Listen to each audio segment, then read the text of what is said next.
This episode of the Citadel Cafe is brought to you by listeners like you. Visit patreon.com/the Citadel Cafe to find out how you can become a patron and help make this show possible.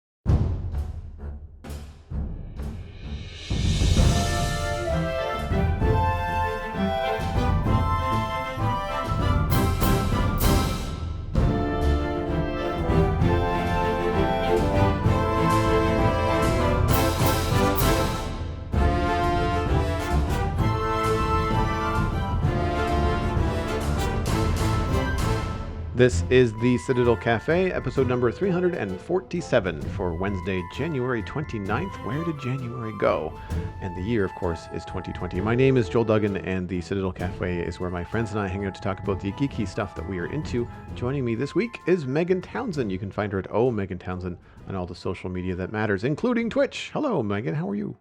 I'm good, Joel. How are you? I'm fantastic. I'm not sure. I never do this in person. Of course, when we say hello via text or hangout, it's like, oh, hi, how are you? Hey, what's up? And then, of course, on podcasts, I have to use everybody's first name.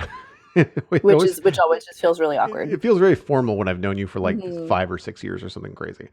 Right. But yeah, I was actually hanging out in your Twitch chat the other day, and I've never actually seen The Sims. Like, I know what it is, and I've seen like trailers and stuff for it, but I've never actually watched it. So it was really interesting to watch you play The Sims and kind of hear your thought process behind like building. Was it a house that you were building? Is that what was going on? Yeah, so there's a thing in the Sims community called the shell challenge. So someone builds you like the shell of a house with like walls up and everything, and then your rules are you're not allowed to change any of the walls that are already there. Oh. But you can add more walls, but you just can't take any walls away. So the challenge is trying to figure out how to make a functioning house without getting rid of any of the walls.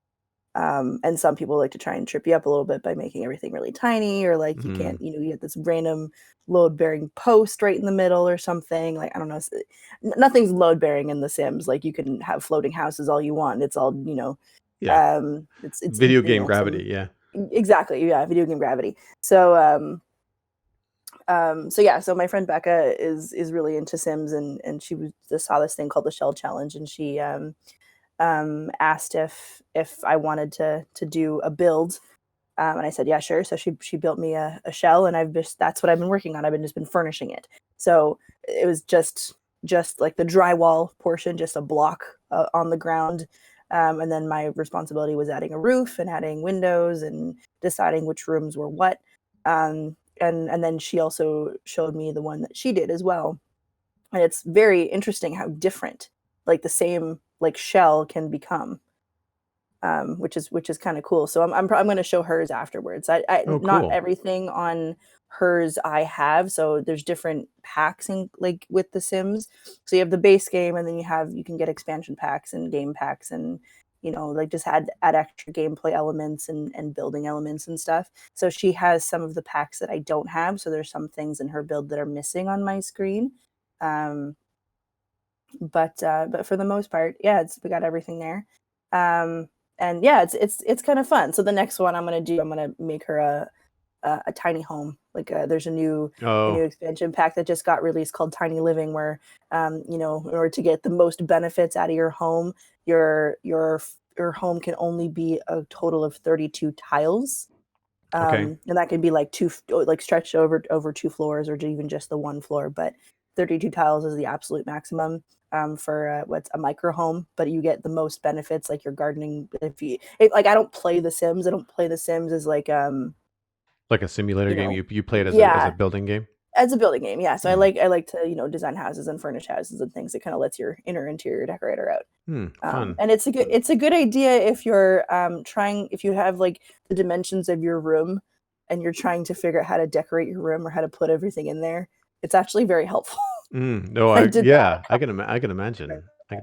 The issue, I don't do much interior design when I play Minecraft, the other building game that dominates my life, because the one of the issues with Minecraft is, of course, like all the blocks are 1 meter by 1 meter, which means that your walls in your homes are a meter thick, which works. It works gameplay wise, but it doesn't work in terms of like trying to actually lay things out and make it functional, because like any kind of like proper laid out house in Minecraft is massive, because Yeah. walls are maybe 6 inches thick in real life, Yeah. as opposed to like six or A eight full times meter. that thick, right? Yeah. As wide, as thick as doorways are wide, right? So, and there's an issue where like you can use some things like trapdoors sometimes for thin walls, but then you can't put anything next to them because they take up the block space, and like it becomes a little bit tricky. I also don't find that a lot of the items in Minecraft do well for interior design, because of course they're very chunky, and nothing is ever designed in Minecraft to look like either furniture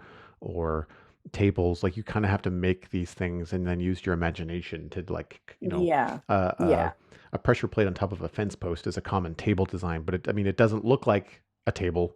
It looks like a fence post with a pressure plate on top of it. Like, Yeah. you kind of, Yeah. and stairs that look like chairs, and like, well, no, that's kind of not really, my bag. And again, the chair is 1 meter by 1 meter. Like you can't have like a dining room chair unless you have a special data pack, which we do have on the Yeah. Citadel. But so I don't spend a lot of time doing interior design in Minecraft. My Minecraft insides are more game function: chests, Yes. crafting Yeah. tables, It's more furnaces. so the external that you're focusing on. Yeah, and there are some very Yeah. creative things though. I've seen some really cool videos.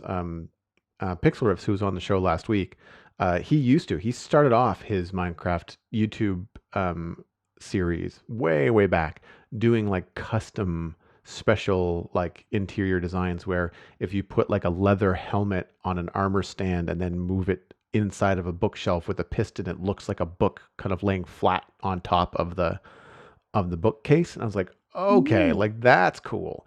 And we've got some things like that on the Citadel. I know Alistair was messing around with his stuff, putting things like a loaf of bread in the hand of an armor stand, and then making the armor stand disappear, and then nudging the armor stand around until it looked like the bread was sitting on top of a table, just like the item itself Yeah. floating there, but positioning it, even though it's floating, you're positioning it in space where it sort of interacts with the tabletop, so it looks like it's sitting on the table. Yeah. It's Well, when I was on the Citadel last in my first stream, I Oh, ended up right. going into this house and like someone had like an armor stand with like armor on it, like leaning over a counter, almost like they were looking in a shop. And I actually got scared. I was like, oh no, there's someone there. Okay, no, Oh it's just yes, that fake. was Okay. that was Cosmix. I Yeah. remember that. Yeah, Yeah. I remember Yeah. that jump scare. I've had that happen before too, where I've gone into like Alistair's area and he's got some armor stands with heads on them and stuff like that, or captured mobs, and you turn around, it's like, oh geez, there's a Yeah. dude like right there. Yeah. And it's the Yeah. thing, like, and it's funny because even though you say in Minecraft, where in these building games where things are laid out in 1 meter blocks, putting something in the game, because of the way that the camera works 1 meter away from you, it feels like it's 6 inches from from your nose. Like when you turn around Hmm. and something is 1 block away from you, in real life that would be almost comfortable talking distance to stand around at like a party and talk to somebody, Yeah. but in Minecraft it feels like they're just like hovering like right in front of your face, and if you Yeah. turn around and you're not expecting it, could be a bit of a jump scare. But yeah, Yeah. that's, I mean, you've been doing a lot of Twitch this week, and I've been doing a lot of Twitch this week. Actually, I played a lot of Hmm. Skyblock. Have been enjoying that, and it's been a fun challenge to kind of do some building. And I'm not looking forward to the interior design aspects of the modern city build in uh, in the Citadel, because it's one of the things that Minecraft is just not that good at. And Yeah. it's like, it's one of those things where like if I can't do it well, I don't want to do it at all. So I was talking with Alistair, and some of our rather dorky plans were kind of like not really doing the insides of the skyscrapers, but making the outsides look really nice. Yeah. Yeah. And I mean, but I feel like that's also forgivable too, because I mean, well, even then, those skyscrapers are Well, yeah, a little bit. I'm not gonna design 40 floors of bedrooms. Like that sounds boring. No, too But much. we're gonna do like, I think the idea, what I want to do is, I think I want to design like the upper apartments, like maybe have one of the penthouses be complete, so that way you can go up to it and then of course view the city, right? Like have a nice vantage point to look around. Um, but then also use the inside of the building for functionality. Like we were discussing, having a villager breeder inside of an office building, having the office building be called something along the lines of like a temp agency or job source or something. And then we could then take those villagers that were breeding in the very Minecraft farm and move them into other positions, like put the butcher in the butcher shop and put the librarian at the library, and just kind of move Yeah. the villagers around and give them job placements. It's really dorky, fun stuff. But like that's kind of like where my brain has been the last week. I've been kind of back into some heavy Minecraft stuff after the holidays of playing some different games. But it's been fun. But we should get into the meat of the show, because I have to say I have been floored by the fact that we have not one but two listener emails because That's yeah, amazing. we never get email. Not that it's a bad thing, and not that people don't listen or like the show. It's just that I think it's one of those things where people enjoy to tune in and listen, and either just agree with what we're saying and then don't really have a counterpoint, or Right. the audience just hasn't reached that pinnacle critical mass where ultimately someone will email every week, where we just haven't reached that. So we have not one but two, and I have a story about the second one, which is unfortunate, but Okay. yeah. Oh no.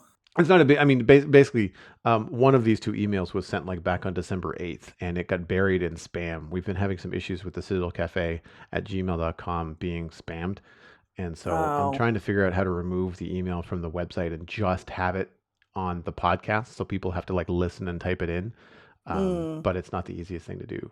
I think I yeah. removed some of the links, but anyway, hopefully we'll get less, as Google tends to be pretty good about their spam protection. So hopefully we'll have less of that issue in the future. But so to Lord Valor, who I very often misread as Lord Vader, um, I apologize for the late response, but we'll get to you in just a second. The first email comes from Leland regarding gatekeeping nerddom. Hey, Joel, an awesome co host. First of all, I love the podcast and the great community y'all have built. I have never engaged this much with an online community, and I love it. I wish that everyone that loves something can find a place to share and love with other like minded fans. But alas, that is not always the case.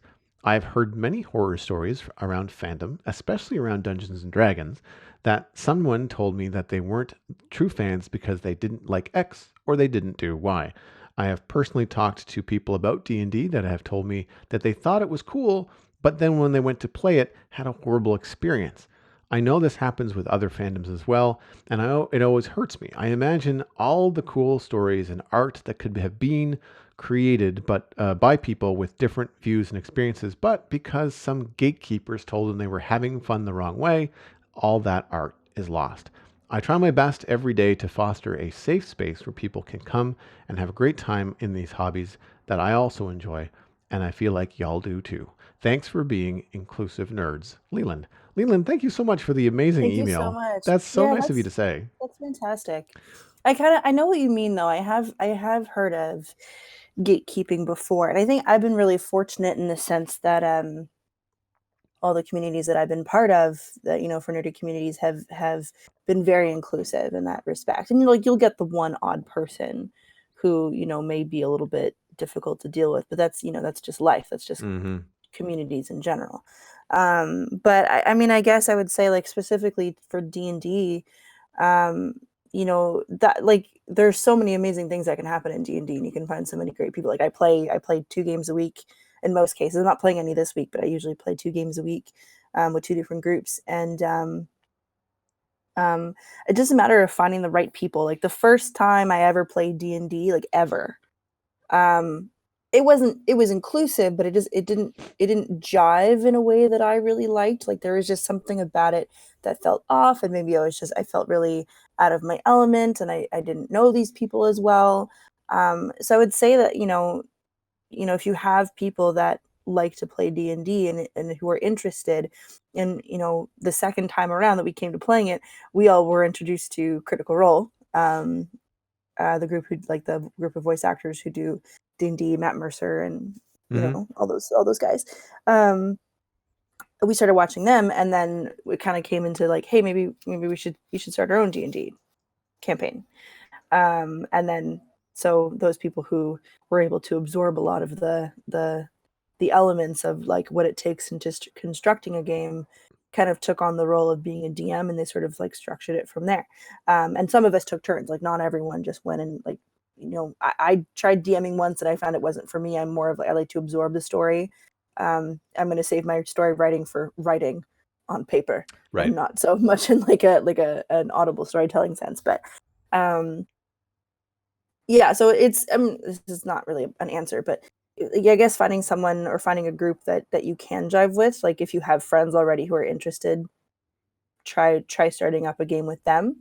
And then, if you don't have that option, I don't know where you live or what area you're in, but there's a great group called the Adventures League, that they kind of do international games around the world, and it's a bit more structured. It's structured a little bit differently, but it's a great way to meet people and start doing D&D and to kind of learn, because they're supposed to be very inclusive. They're supposed to be very, this is meant for beginners who've never played before.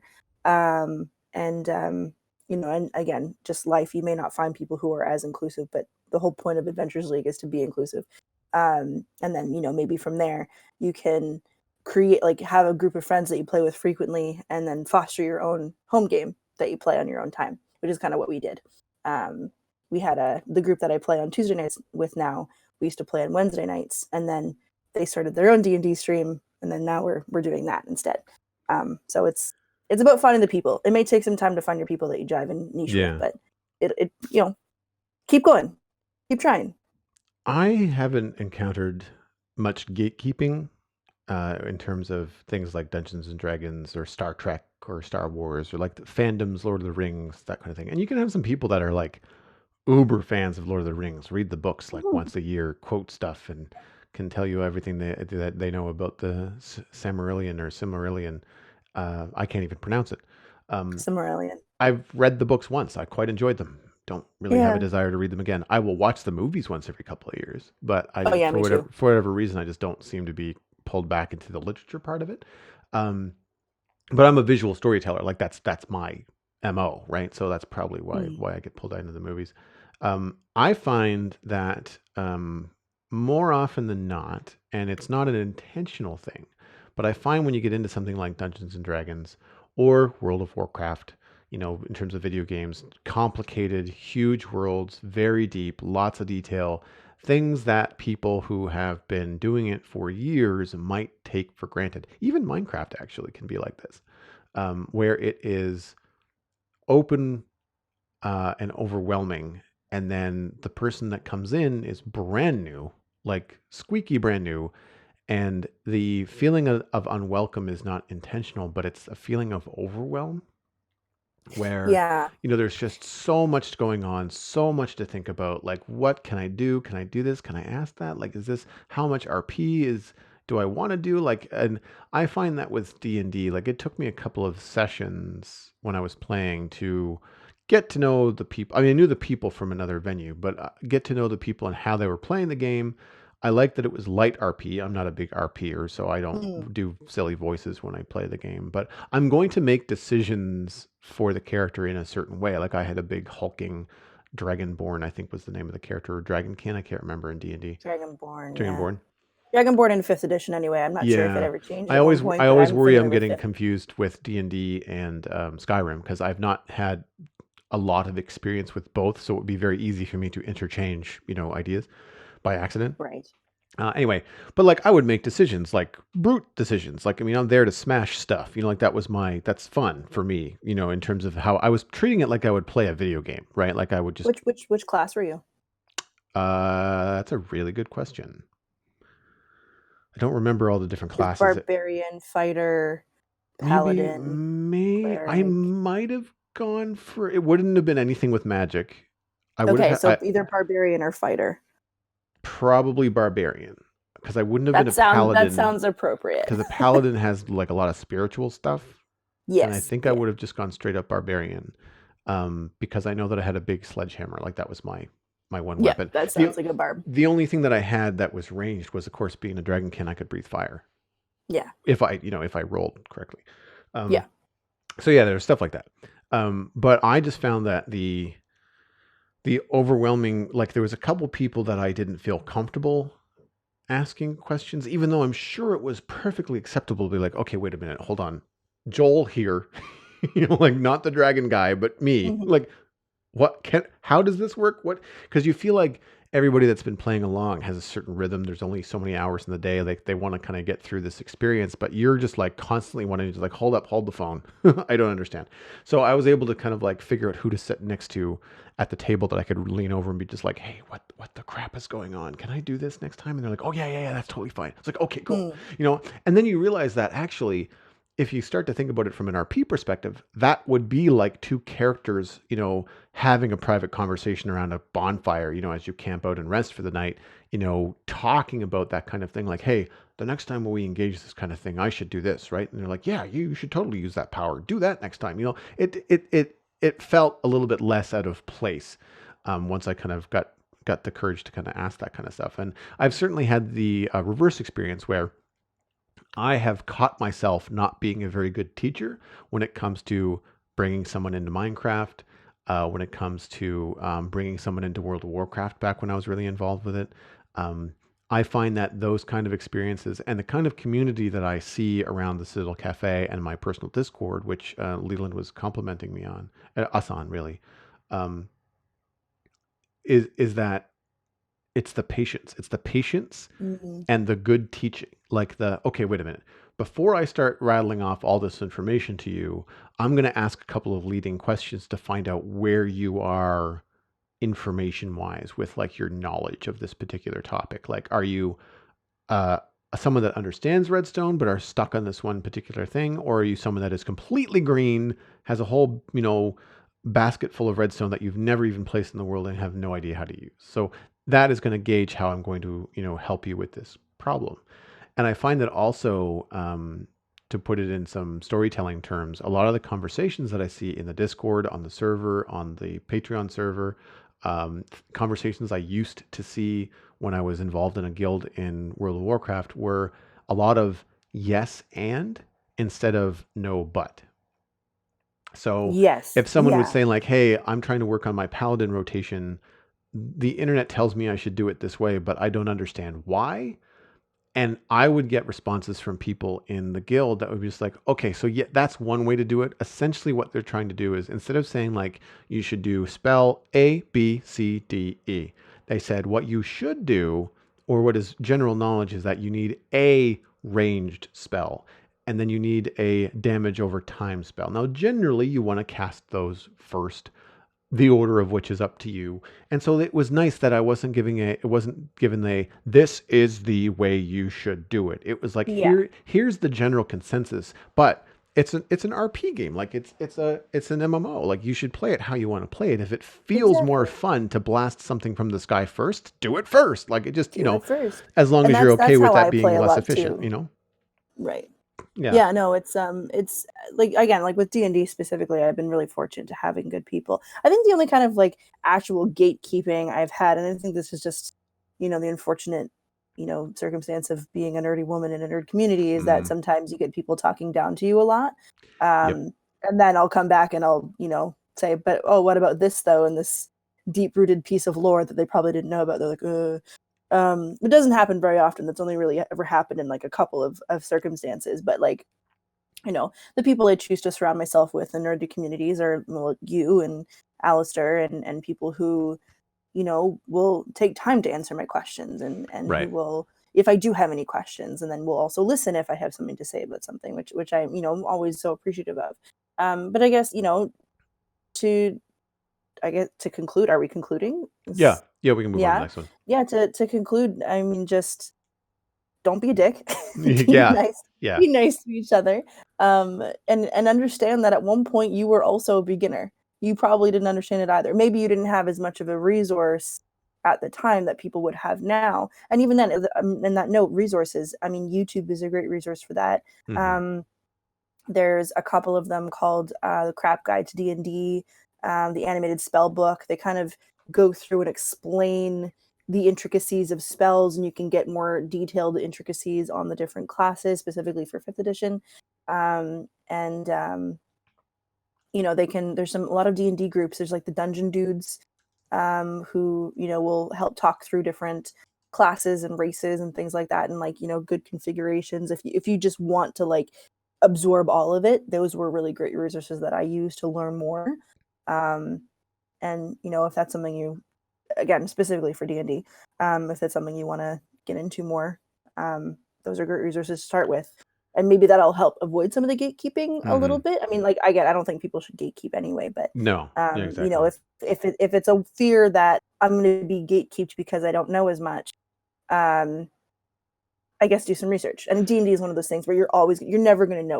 You're never gonna, Yeah. as much as people say I know everything, you're never gonna know everything. No, and I feel Like like there's too, finding those kind of resources will allow you to spot the kind of communities that are out there that are positive and that you'd want to be a part of, and help exactly, you easily spot the gatekeepers from farther away. We're just like, yeah, I don't think that this is really for me. I'm going to play with people that are not going to be like that.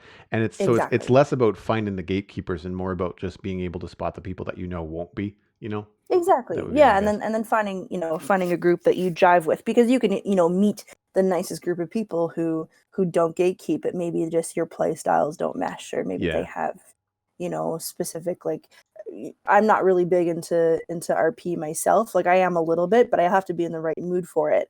And if I don't have, I would say that I don't have the highest charisma of all time, but if I'm playing a character with super high charisma, I don't want to be penalized for not being able to RP that super high charisma. You know what I mean? And yeah, some DMs will do that, and I personally, it's a really shitty thing to do. It's yeah. meant to be fun. It's meant to be a game. Yeah. Have fun the Um, way that you want to have fun. You just have to like, exactly. but I mean, it's no different than being at a social gathering. Like, I mean, if it's a quiet wine and cheese, walking in and, screaming at the top of your lungs and dancing on the table, probably not the right behavior for that crowd. Fun, but maybe not Exactly. fun at that moment for everyone, right? So you just have to kind of gauge, what's going on. You mentioned Critical Role, and I will mention the Dungeon Run, which is something that I've been meaning to watch. But I'm a fan of DLC, which is a podcast that Jeff Kanata and I want to say it's not Anthony Carboni. It's Christian Spicer. I know who. Yeah, Yes, I Christian know. Yeah. Spicer is his co-host on that. But Jeff Kanata is the host and dungeon master of the Dungeon Run, which is on Caffeine, one of the streaming services that's out there.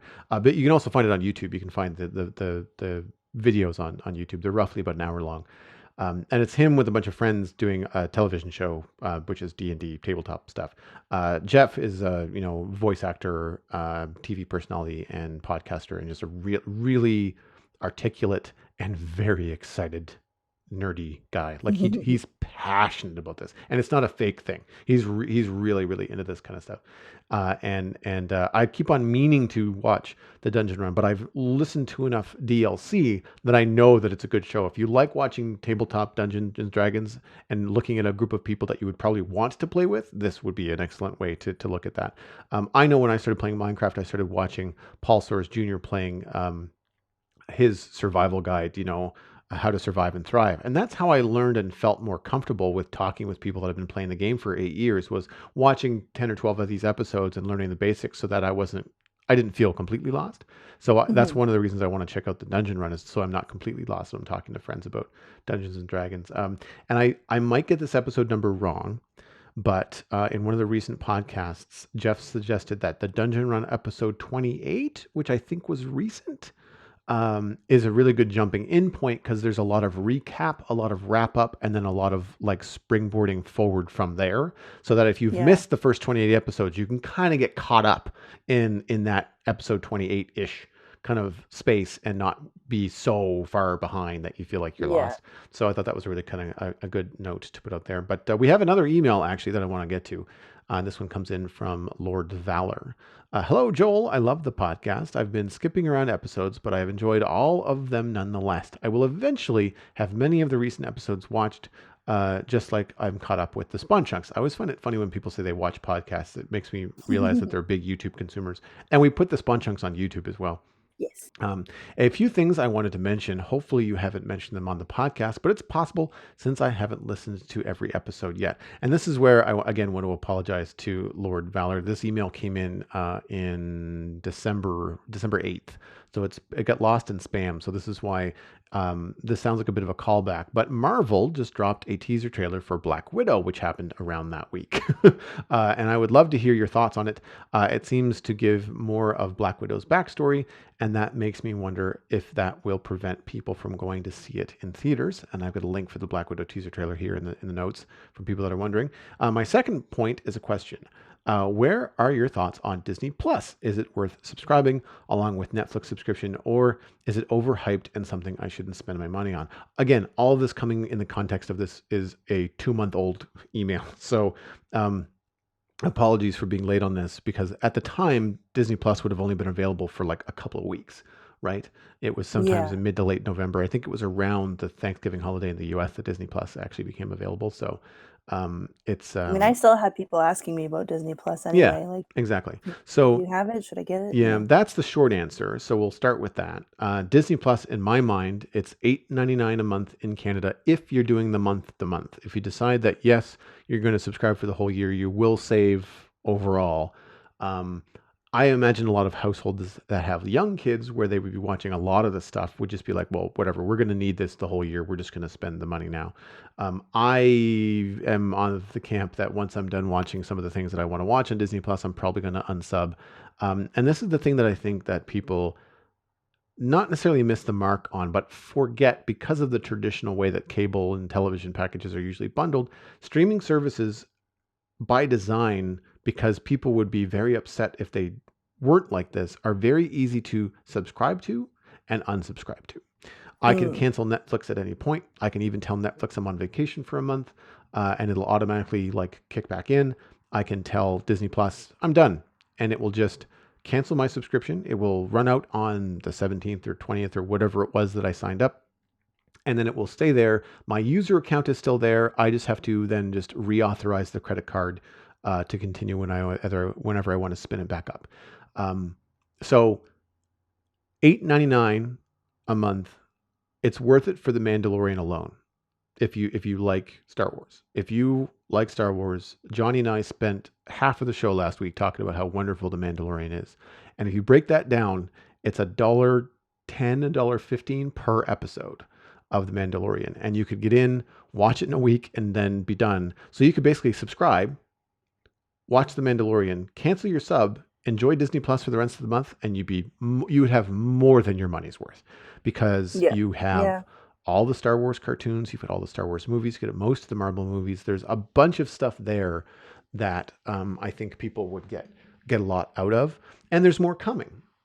And yes, it's a little bit slow off the start because Disney is ramping up some of their original production for Disney Plus. But once it reaches a bit more of a production cycle, it's going to be harder to unsub for a month, which is what they want, right? They want people to stick around. So, like for example, we've got another Star Wars Clone Wars series starting on February 17th. I'm not going to cancel for 17 days. I'm just going to hang out. Like it just, it's $9. When a pint in the city costs me the same, I will just be like, yeah, Right. you know what? I will be happy to pay it. Where I'm having a problem is actually the reverse. Netflix. Netflix is $13.99 a month for me, and I spend less and less time on Netflix and more time on Twitch, YouTube, and now Disney Plus. So I'm really considering dropping my Netflix subscription for a few months until something else more compelling is on there. I've also got Picard that I want to watch, and that's on Crave, which is another subscription. Again, I don't Hmm. mind paying for excellent access to this kind of stuff, and I can cancel Crave at any time. I did it immediately after Game of Thrones. Like Yeah. I can't remember what I watched. It was like I picked up Crave, I watched Game of Thrones, I started watching The Sopranos or something, and then I just let Crave run out, and that was the end of it. I don't find that these other stations, so Netflix just has a lot, whereas Disney Plus, Crave, some of the other services tend to be better for their original content. Like Yeah. Amazon Prime, for example, with Jack Ryan, fantastic show, worth the price of admission alone. The issue is that once I am done with those things and I go to move on and try to watch something else, then they really show that they don't have the catalog that Netflix does. And so Mm. that's one of the reasons why Netflix Yes. around. Yeah. Netflix is currently my quote unquote cable. It's the I don't know what to watch. I'm going to go browse and try to find something. You know, Yeah. whereas with Disney Plus, specifically Mandalorian and Star Wars stuff is why I'm there. Mm. Crave is specifically like Discovery, Picard.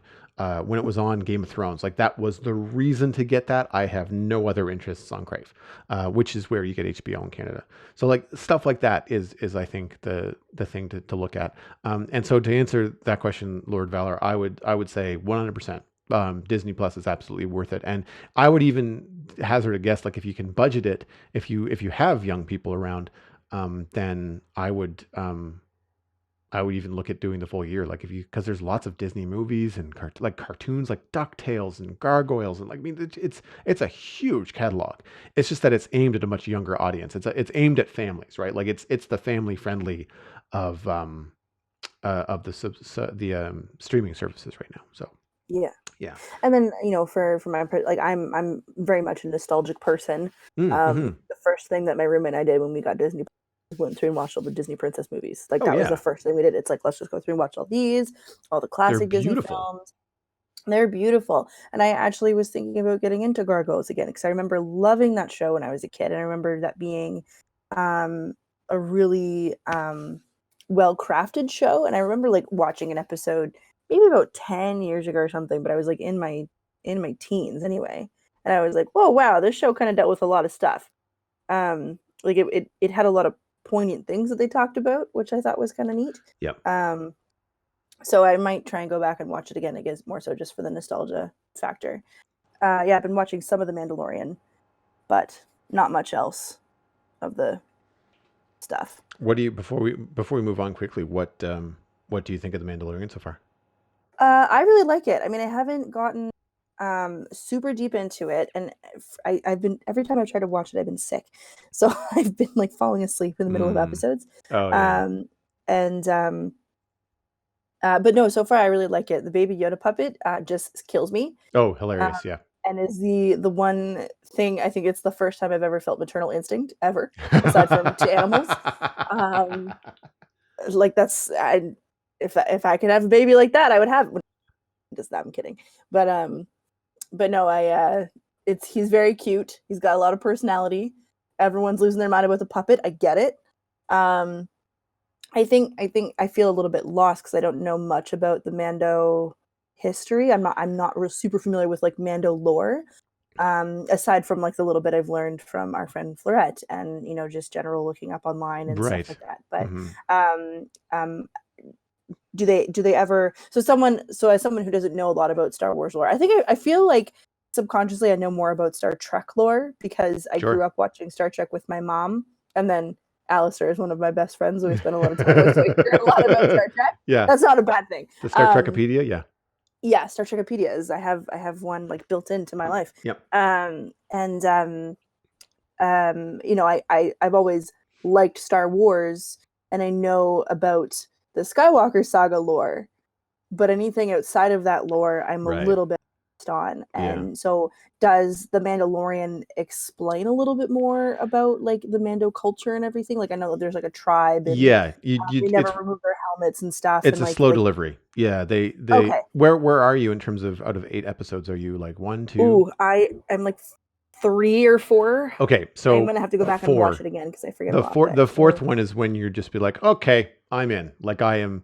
It's okay, always good. It's always interesting, and everything is good. And it's for me, I was never waiting to be engaged. I was engaged from the first show, but the fourth episode involves a lot of character development that really makes it interesting. And then you're just like, okay, just one more. Okay, just one more. Now I had to watch. I had to wait week to week, so I didn't have the option to watch it through. But after episode 4, every time it was over, I was like, God, I want more. I want more right now. So yeah, and I think you'll enjoy the characters and stuff that they introduced in episode 4 as well. nice. And Okay, and when you have a chance, don't look it up first. But afterwards, after you watch episode 4, look up the director. I think you'll be pleasantly surprised. okay, Yeah. okay, cool. Thank you. So in terms of the Black Widow, uh, Did we talk about this already? I don't think we have because I don't remember talking about it because I don't really have any interesting things to say because it's one of these things where I don't want to besmirch the character to have her own movie. I think that it's warranted. It just feels a Yes, bit late to me. And I it feel feels. like It does. Yeah, the to the me too. d- the danger of this coming out is that it should have been part of the canon. It should have been one of the 19 movies that they made. It should have been released in the order that it was supposed to take place, which I believe is sometime before or after Civil War. I don't really remember. It's somewhere around that thing. When Captain America Civil War came out, it was supposed to be something around then is when this adventure for the Black Widow takes place. Um, I don't, I don't want to slam Johansson or Harbour or Wise. I mean, they're all fantastic actors. It looks like a great action movie. The problem is that we know that none of the danger involved is going to really threaten the Black Widow because a prequel. She was alive in other movies, and she ultimately passed away in Endgame. Like Yeah. it just, so she doesn't die here; she dies elsewhere. And I have that problem with prequels in general. So it's going to remove a lot of the tension around her character. I'd be curious to see what happens to these other characters that are obviously from comics that I don't know. They seem like a fun group. Um, I I'm not sure because I'm not a big lore nerd on the Black Widow whether her backstory is going to be enough to carry a whole movie. Um, I don't think there's going to be any kind of Budapest stuff. Like I think it might be a Yeah. nod at the very end or something. But like I hope they keep that as a running joke. I hope they don't reveal too much about that. Um, Yeah. I mean, like I remember that being a big thing. It's like, what happened in Budapest? Like yeah. everyone wanted to. But see, the Um. thing is, like, Yeah. it looks good. It doesn't look like a cheap movie. It looks like it's going to be, No. top notch Marvel. It's a good trailer. Like, there seems to be humor. There seems to be, a lot of action. I, you know, I hope it gets good reviews and that a lot of people that want a Black Widow movie are happy with it. I just don't think it's for me. It's not really on my radar. Yeah. I mean, I might. I think the thing that bothers me the most about it is the fact that it is just so late. It is really late. I agree Yeah. with you. I feel like it should have come um around the time that they were doing the origin story for a lot of the other characters as well. Or like the side stories. And I kind of just feel like it was an afterthought. Like And it could have been I just a simple scheduling conflict. Like when they had time to make this yeah, movie, I mean, Scarlett Johansson could have been on contract to make The Wedding Story, or yeah, is it Wedding Story? Is that the name of the film? There's a Netflix original that she's in right now, a and marriage story or Marriage something, Story, yeah. which is Uh, awful. oh, is the movie terrible? I thought it was supposed Oh to be very no, good. the movie's not terrible. It's being praised is really awful because it's like these actors are being praised for acting. That's like I don't know if you've heard about this at all, but like a scene that's like a 6 minute uncut, like fully memorized monologue between two characters. Hmm. And everyone's like, "Oh my god, they didn't cut at all during this whole scene of acting." And it's like, that's what actors do. Have you never Oh, seen a play? right. That's what plays are. You go see a Yeah. play. Oh my god, they memorized the There's a and really go. cool there's a really cool Amazing. conversation on, I think it's Variety on YouTube. They do these actors on actors interviews, and it's Hmm. Chris Evans and Scarlett Johansson talking to one another. And it's a really interesting interview. I've only watched the first 20 minutes of it, but they start off by talking about the directing differences between, I don't remember the director of A Marriage Story, but the directing style there with like long scenes, one or two takes, not a lot of cuts, versus Knives Out, directed by Ryan Johnson. And Evans was talking about how that was like not a lot of long scenes, but like one or two takes, done, like just moving on, kind of like very kind of shoot from the hip. But then they were also talking Hmm. about how different that experience is as an actor compared to filming something like Endgame, where like your action sequences and your dialogue blips and your start and stop in the run of a day is ridiculous. Like you're doing something for 30 seconds and then they call cut, like and they have to do it again. Yeah. As opposed to having any kind of length, to explore a scene. It's just like it's beat after beat after beat after beat. And it's they were just talking about how different it is as an actor and how nice it is after doing all of the Marvel movies to then get into these dramatic roles and kind of like stretch their craft at a slower pace. It's a Hmm. really interesting conversation. So I'll try to link that in the show notes Yeah, for that'd be it's a awesome. Variety That sounds YouTube channel. It's interesting. it's really easy to find. I mean Yeah, it's recent because I've of the seen it before. it's recent because of the recent movies that have come out with both of them. So if you search Chris Evans and Scarlett Johansson on YouTube, I'm sure it'll show up It'll quite pop high. up, no Yeah, it's problem. about 40 minutes, give or take. It look to be about an hour. Cool. But yeah, right on. But yeah, Well, no, like I guess, and just based on like the Black Widow trailer, I just feel like it's too late. I'm probably yeah, gonna go see it still, but I definitely feel like yeah, yeah. it's way too late. It's the kind of thing where like I want people to go see it and support it. So in the future, Marvel Disney says, okay, female superheroes, like when we do stuff like this, people will show up. And then any of the naysayers can say, like, no, we if we do this, then people will support it. So then the next time it's not a question of like, will this draw a crowd? It's like, yes, it will. We should do it at the right time, in the right, give it the right um, pedestal that it deserves. whereas it missed that mark, I think, the first time. So Yeah. yeah. Yeah. So moving on into what I have been watching, and there will be a few spoilers here, so I'll warn you before I get to them, though. But I have completed the Star Wars Rebels series on Disney Plus, and I cannot recommend it enough. Season 3 was a little tough for me to get back into. There were some offshoot episodes that I wasn't so happy with, but the end of Season 3 and moving on into Season 4, which is Season 4 is a short season, and this is one of those things where like I really wish that television and streaming series would move to like 12 to 15 episodes, because when they're 22 half an hour cartoons, there's always filler. There's always the two sidekicks and the one guy you don't like for an entire half an hour episode that you're just like, oh God, I just don't care. It's so poorly written, and the information that you get is so spread out that it becomes such a slog. Whereas in the fourth season of Rebels, like there is no space to mess around. Like it is all about liberating Lothal, which is one of the main planets in this series, from the grip of the Empire.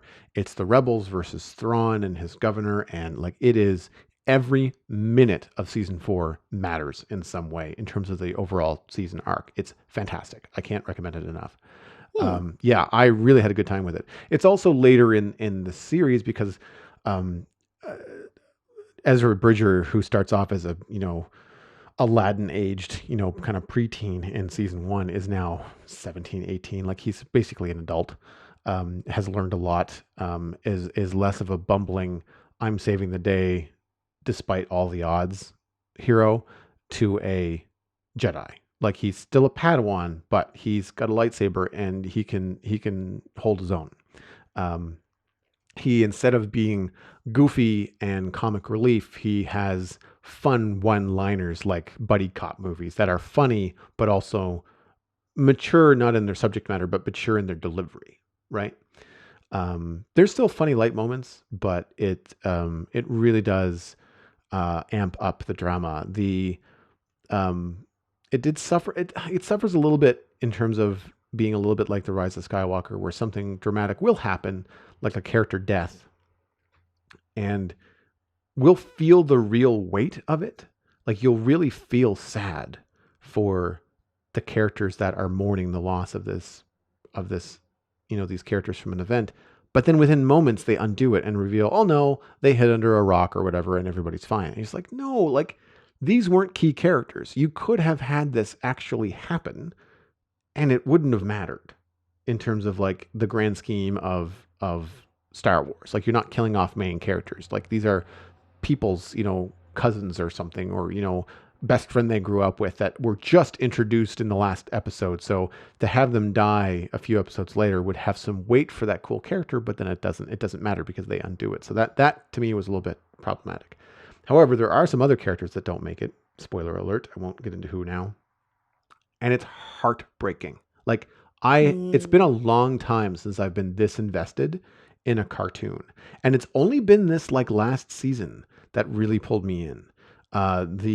The relationships and what they've done, what's really smart about it is that they build them up over time over the 4 seasons, and then they really push the speed of that in the end of latter half of season 3 into season 4. They expedite the age of the characters, the relationships they have within the crew, and then when they pull the rug out from underneath you in the final episodes of season 4, it hurts. Like it's just like, oh, rough. Like that's rough.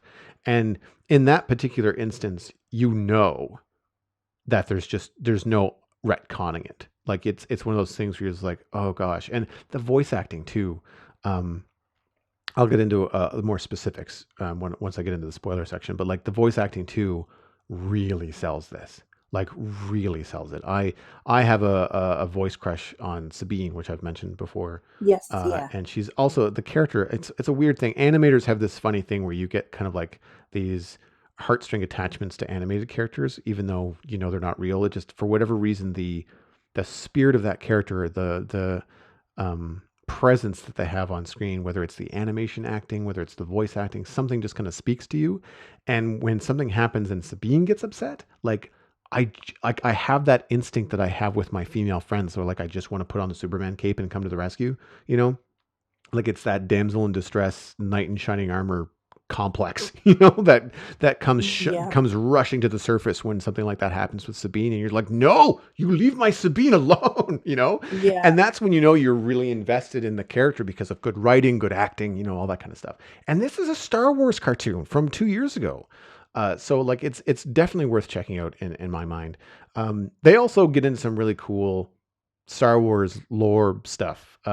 Thrawn is a great villain. He quickly moves from being a lot of talking and a lot of not empty threats, but like a lot of chess piece stuff to I'm going to open fire on the planet. Like, and he does what, oh, I can't get into that because you haven't watched the end of the Mandalorian, but, and so for example, in a lot of cartoons, you'll have a villain that monologues. Like the villain is going to stand there and basically tell you their plan, which gives the hero enough time to thwart the plan. Uh, Thrawn doesn't do that. Thrawn's like, "Oh, you've left an opening to attack this," and instead of saying like, "If you don't give me what I want, I'm going to attack in an hour," he just Oh gonna wow. instead of saying that, he just looks to his left and says, "Open fire." Like there is no time. It's just like you screwed up, fire, and you're just like, "Oh crap," you know. Oh no. And I mean, and even though it's a cartoon, and so there's not a lot of like violence in it. It's a lot of ray guns and blasters and explosions and people flying, but not necessarily showing a lot of death and stuff.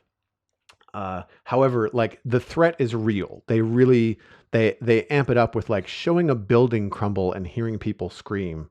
You as an adult kind of know like, yeah, people didn't survive in there. Like there's Yeah. stuff like that I think really um, hammers at an older audience in the last season, which I think is good because it lacked that. I mean, it is a Disney cartoon, so Right. when Ezra Bridger is running around and doing really badass stuff with his lightsaber, he's not cutting stormtroopers down. He's not cutting them in half. He's cutting their blasters in half. Like, Mm. so it's like slice the blaster in half and then force push the guy into the wall and knock him out cold. Still very Yeah. cool, but Yeah. they're not losing limbs, right? So, Right. because it is a cartoon. Um, a lot of Wilhelm screams, a lot of people being force pushed off a cliff and going, yeah, you don't see what Yeah. happens. They just go into the fog, but like, that's fine. Yeah. Like, and end of the That's day, fine. end of the day, stormtroopers can't fly. Well, I mean, actually in this one, some of them can, but yeah, it's one of those things where it's like, okay, that guy's gone. Like, so stuff like that, I think is cool in the way that they handle it. They also get into some really cool stuff that we've not seen in the films. Like, there's an imperial blockade of the planet, and that just means that you can't get in or out, and you just accept that in the films. Like, it's a blockade, and there's a lot of ships, and but so how do you get in? And so Mm. they really showed like some really cool tricks about like hitchhiking on star destroyers. They showcase the limitations, the pompous and superiority complex that a lot of Imperial officers have, allow the rebels to like squeak through the cracks because the Imperials think they're so ironclad that nothing can escape, the Imperial Empire, but or the Galactic Empire, excuse me. But you know, they use that to their advantage and they kind of explain how rebels can get through these blockades and how they can break things. And it's done in a very clever way that allows you to kind of like, okay, well, if that's how it's done, then that fills in a lot of questions I had about the films, like stuff like that. Um, the some of the final sequences on Lothal involve Loth wolves, and Okay. these are throughout the series and throughout Star Wars in general. There's been other species of characters that have been Force sensitive, but not necessarily humanoid and not necessarily Jedi. They're just kind of like Force creatures, and they've done that before with other series. Clone Wars did it as well. The idea is that the Force is just it's something that resonates with all living things, and some things resonate at different strength within it. But these Loth wolves, which are on Lothal, have only ever rarely been seen and are on a lot of cave paintings and stuff. And so they treat it a lot like a First Nations inspired legend, which is a great nod. They don't beat you over the head with it. They just, through the art and through the way that they treat it and through the spirit guide nature of these Loth wolves, they really do a good job of like adding some culture and bringing in some real world culture and respect to it, but then also just teetering on the edge of like it feels just Star Wars enough that it doesn't feel out of place. It doesn't feel Mm. shoehorned in, you know. It doesn't feel like something from Earth being put into Star Wars. Um, it's like when people put modern humor in Star Wars. I don't like it because it pulls me out of it. It makes me think, well, that's a cell phone joke. Why are we making a cell phone joke in Star Wars? You know, Yeah. whereas this, it's like it's just there's just enough of a nod to First Nations culture that I think it was very very well done, and also provides a really cool experience where you don't necessarily want to have like the dark side cave trial of the Jedi in every time you watch a Star Wars show. So having Lothwolf visions and these spirit guides trying to show Ezra how to proceed in saving his home planet is really cool. And because it's an animated show, they can flip back and forth between vision and real world in a way that you kind of question, like, well, was the wolf really there? And Hmm. it's not until like other characters react to seeing the wolves that you're like, oh, they're here now, okay. And even Ezra is confused as to when he's having a vision and trying to be told something to when there's an honest to goodness Lothwolf standing 4 feet in front of him, because like he'll look at other characters and be like, can you see that? Am I going crazy? Or like, can you see this too? And then sometimes the Yeah. characters is like, what are you talking about? And other times they're like, no, I can see it too.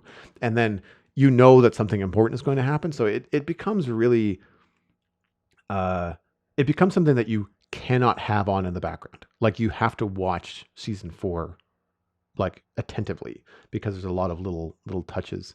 Uh, Mm. Palpatine is in it. Like there's all kinds of really cool things, and Interesting. that's not a secret because that happens early on as well because Vader's in the first couple seasons as well.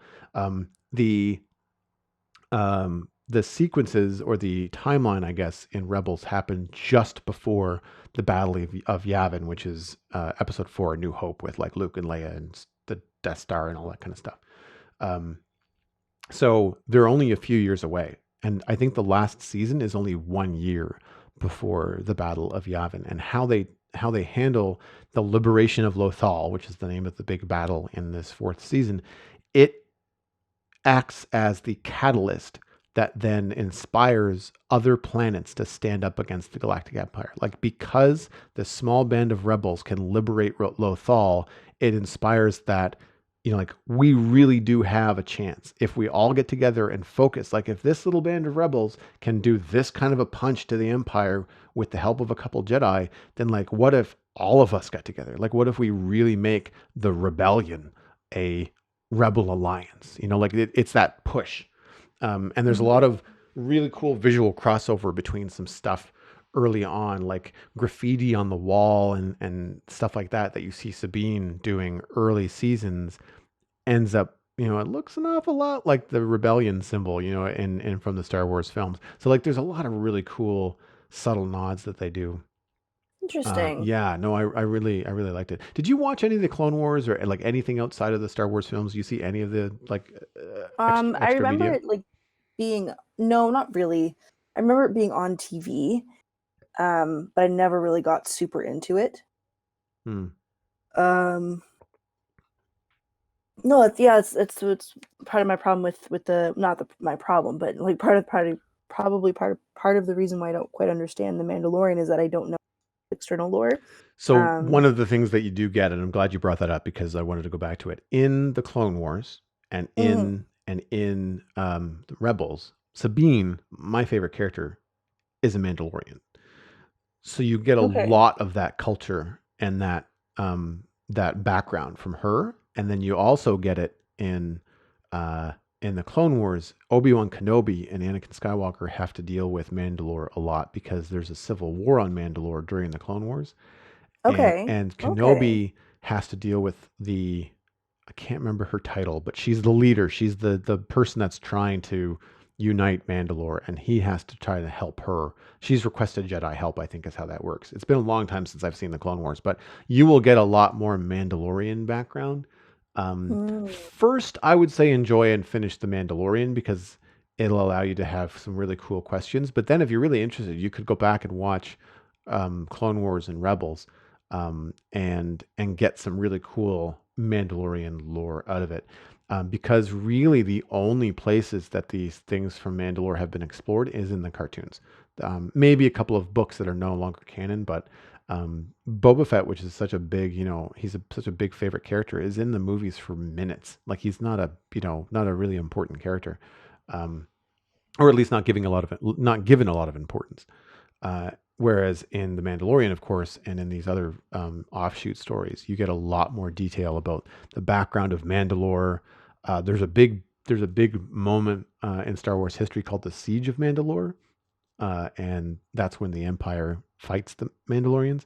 And we've never seen or heard much about that. We know it happened, and we know the aftermath, and we understand why Mandalorians don't like the Empire, but that like we don't know anything else other than just like it happened, right?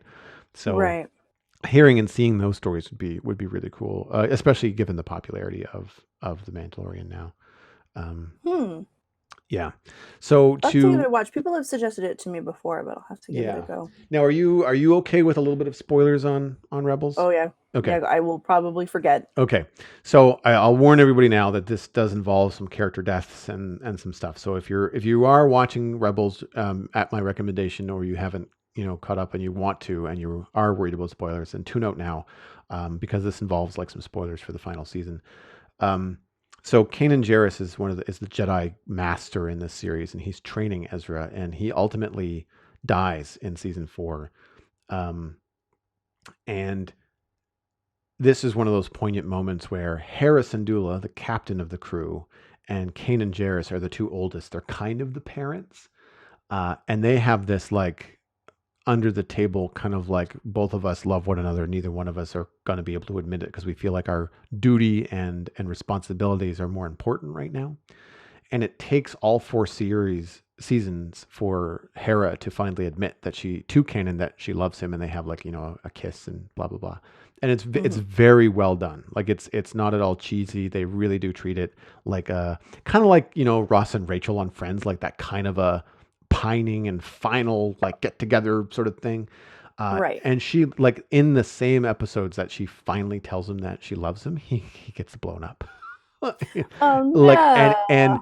and he does it in a way that he has to use the force to keep an explosion from blowing up the ship, and then he pushes the his friends and family and his loved ones onto the ship to escape and gets them out of harm's way, but in the process he can't get himself away and ends up dying.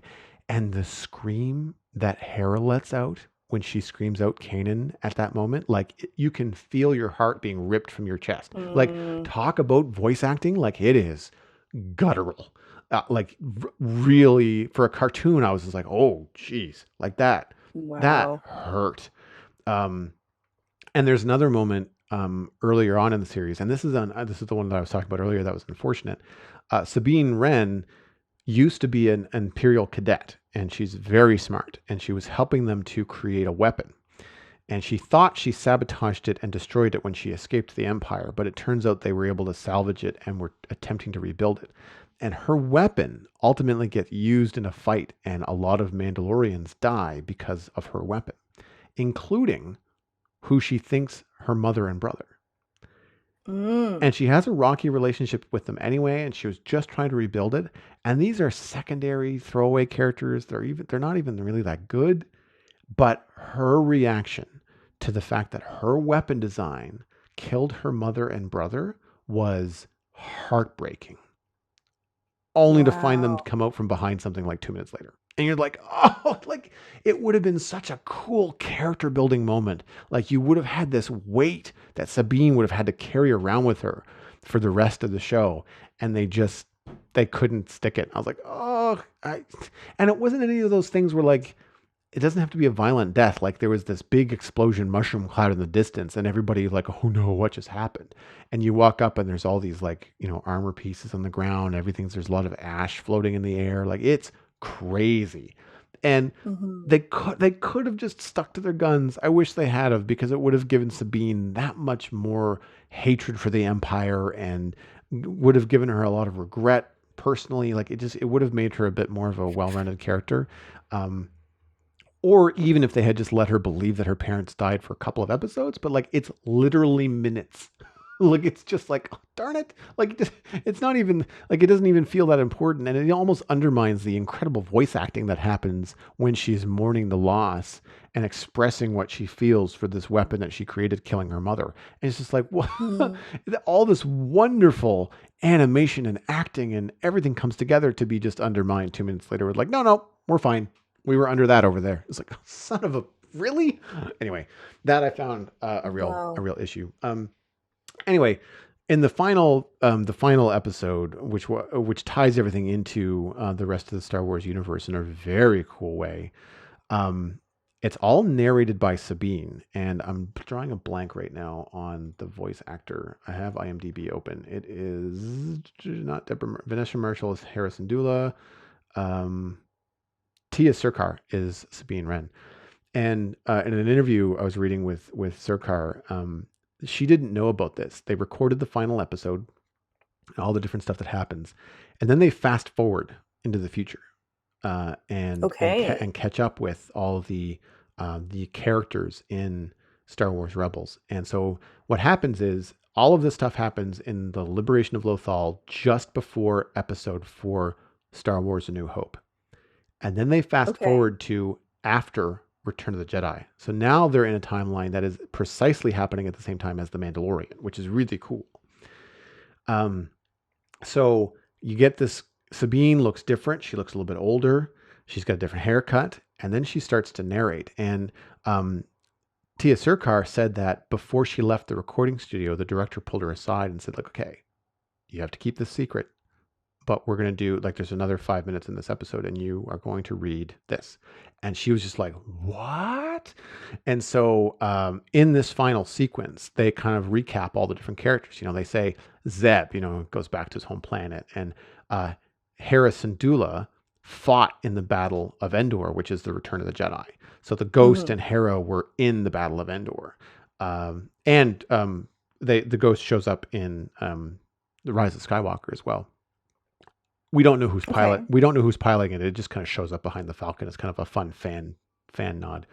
Ben Um, moment. Yeah. yeah, because that is then I don't know how many years in the future. 20 years in the future. So this is all happening at the end of Return of the Jedi.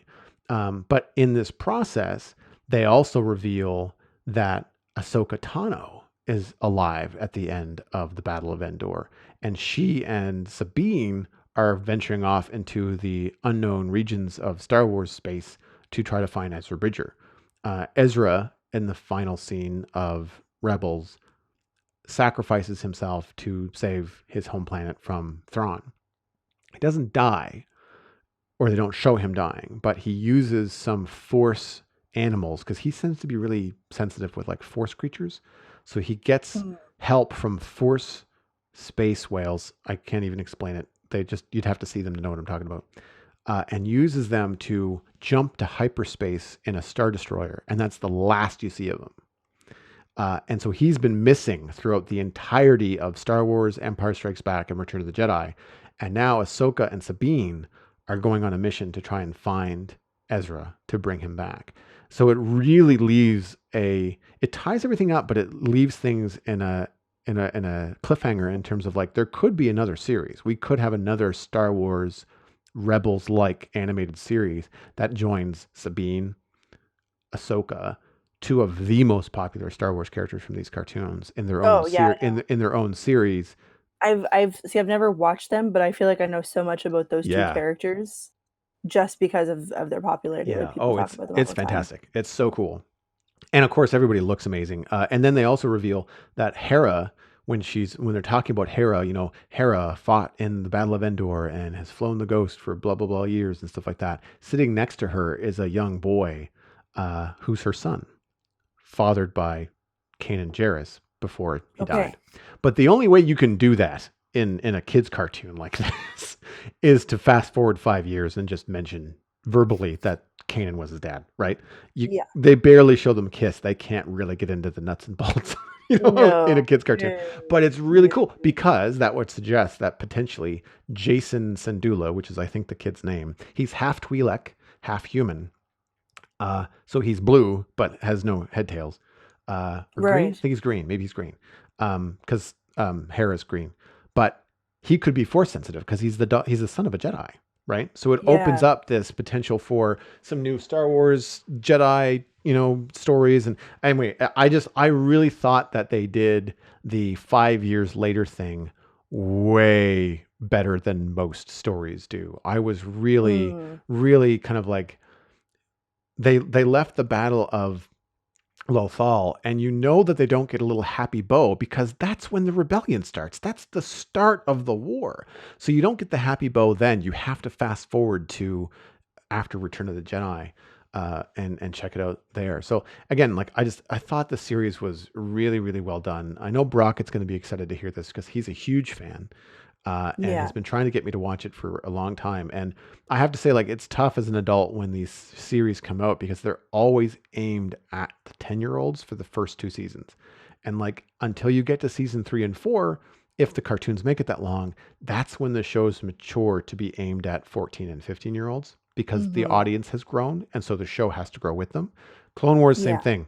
4, 5, 6 of Clone Wars, awesome. 1, 2, 3, kind of a slog, right? Like kind of a Yeah. have it on in the background, kind of fun to look at, sort of thing. But um, if you watch any of the Lothal stuff, if you see any Loth cats, you're going to be hooked because Okay. they're essentially alien house cats, and they have all the same characteristics. Like, Amazing. yeah, it's As they're normal house cats. it's pretty funny. Whenever I see the Loth cats, I just think Megan needs to see this.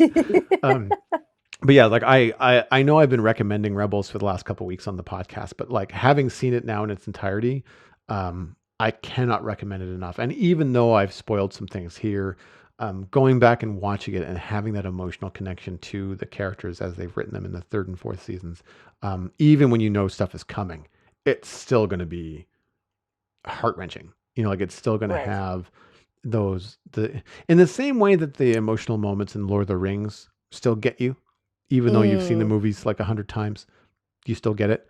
Like it's Yeah. that's the same feeling, that I get from these.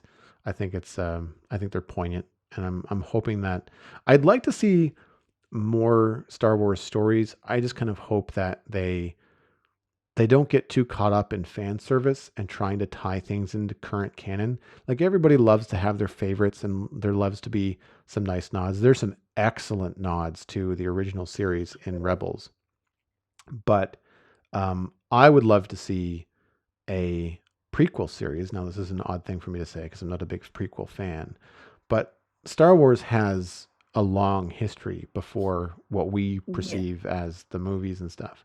And if you go Yeah. back 1,000 years in like Old Republic, Sith Empire stuff, no one exists. And it's been long enough that all of that kind of stuff is just forgotten in the current series. So you would have a clean slate. You could have Jedi, you could have Sith, you could have all kinds of really cool battles. You can do all kinds of really cool character development, different force things that have never been explored, and you would have no rules other than just like some basic, kind of like familiarity. It still has to feel like Star Wars, but you could really go back and do Old Republic stuff. I think very very well, especially with one how much animation and stuff has changed over the last few years, and two, how much money is now behind Star Wars with Disney owning them Yeah. and Disney Plus. Like, I mean, my gosh, if they just take a look at The Mandalorian and the success that has had, and they say, well, what if we just did like a kids cartoon? Like, holy crap. Yeah. Like they could have some really cool stuff. I've got a funny feeling that the direction they're going to take is like more stuff that's current canon things. That's going to be hard because you either know where the characters end up or so there's no real peril, things like that. So, because there are some things coming. I mean, Clone Wars seasons 2 is coming in February. Kevin Feige's got a film or two that he wants to produce with Star Wars. Hmm. There's an Obi-Wan Kenobi series coming to Disney Plus.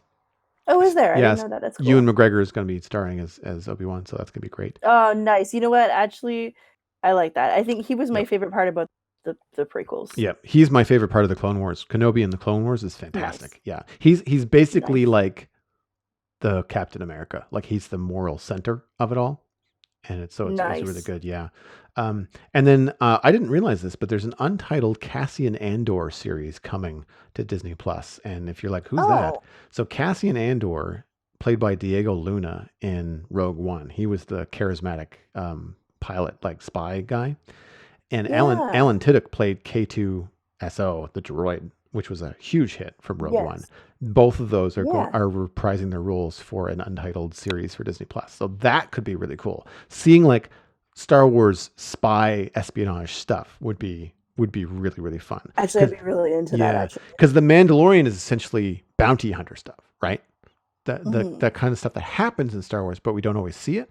So having a espionage spy, thing happening in a series for Disney would be really really cool, I think. But that's it. That's all I've got for Star Wars. I know that was kind of a long rant, but it's very seldom that I have so many good things to say about something on this show. I tend to be Yeah. very nitpicky, and when it's something that I'm very What, Joel? passionate about, Nitpicking yeah, I know. never. I'm not a perfectionist. I'm not sure what you're talking about. So yeah, it's one of those things where I really I gave it a shot at a recommendation from from Brockett, and it's a kids cartoon. You have to muscle through some episodes that are just not the greatest, but it really hits a stride halfway through season 3 and through season 4, and it was hard to not keep watching. Like I had to stop Mhm. myself at like 2 or 3 a night and be like, okay, I can't be in front of the TV for 3 hours. I have to just watch like 1 or 2 of these. Oh, you have way more self-control than I do. I will just finish something if I'm into it. Like I did the show Sex Education, just watched the whole first season in like a night. I went to bed at 4 a.m. and I was like, well, oops. It was the Yeah, rest of my day tomorrow. you're one of So those people where Netflix is just like, are you still watching? Are you still here? oh, 100%. And I'm just Yeah. like, don't tell me to live my life, Netflix. Yeah, exactly. Stop judging me. It's every time. Well, that brings us to the end of this episode of the Citadel Cafe, and it is brought to you by people just like you. The Citadel Cafe is 100% listener supported, and if you're getting value out of the show, please consider putting a little bit of value back in. You can become a member at patreon.com/the Citadel Cafe. Joining at any level will get you an invite to the member-only Discord server, and there are rewards like Discord roles and bonus episodes. Last week, when I did that big Star Wars talk with Johnny, it was a good hour and 45 on the show, but we actually had another half an hour just for patrons of Johnny and I talking about The Mandalorian and a couple of other things in the post show. So if you remember, then you get access to that immediately in the Patreon only feed. And we have 3, not 1, not 2, but 3 new patrons of the Sizzle Cafe. So welcome in, new folks. Please do take advantage of the Discord. Join the server and chat with some like-minded, welcoming nerds. No gatekeepers here, folks. You can head on over to patreon.com/the Citadel Cafe to look at all the fun stuff that I am talking about. And again, thank you so much for the support. It's amazing. I'm really happy that we're up to 19 now. So we're taken care of for February. My goal of 1 more has been crushed, and so now we're on to March, and hopefully we can welcome a few more people in the fold for March, because it does actually help me dedicate the time it takes to produce and edit and post a show and do all that kind of stuff. So I very much appreciate it. The website for the show, where all the show notes are held, is at thecitadelcafe.com. Music for the show was composed by Kevin MacLeod. Email the show, just like those kind folks at the top, at thecitadelcafe@gmail.com. Find us by name on Twitter and Facebook. Subscribe on iTunes, Android, Stitcher, Spotify, wherever podcasts are found. But word of mouth is, of course, the easiest way to support the show. It's 100% free. Just say, hey, they like Star Wars. If you like Star Wars, you'd probably like this show. It's not the only thing we talk about. We talk about Dungeons and Dragons. We talk about all kinds of nerdy stuff. So if you know a nerd, point them this way. I think they will have a rockin' good time. My name is Joel Duggan. You can find everything I am doing online, including my illustration and design portfolio, at joelduggan.com. If you're interested in hiring me, just drop me a line through there. You can also check out my other podcast, all about Minecraft, at thespawnchunks.com, and follow me on social media and Twitch at Joel Duggan. I'm super easy to find. Megan, where can people find you and all the wonderful things that you're doing online?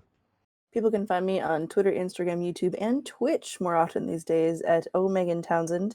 And then I have a personal project that I've kind of put on the back burner, but if you'd like to find out more about it, that's on Instagram. It's called The Heir of Keldanen. You've been listening to the Citadel Cafe, where we are fast, easy, and cheap, but you can only pick 2.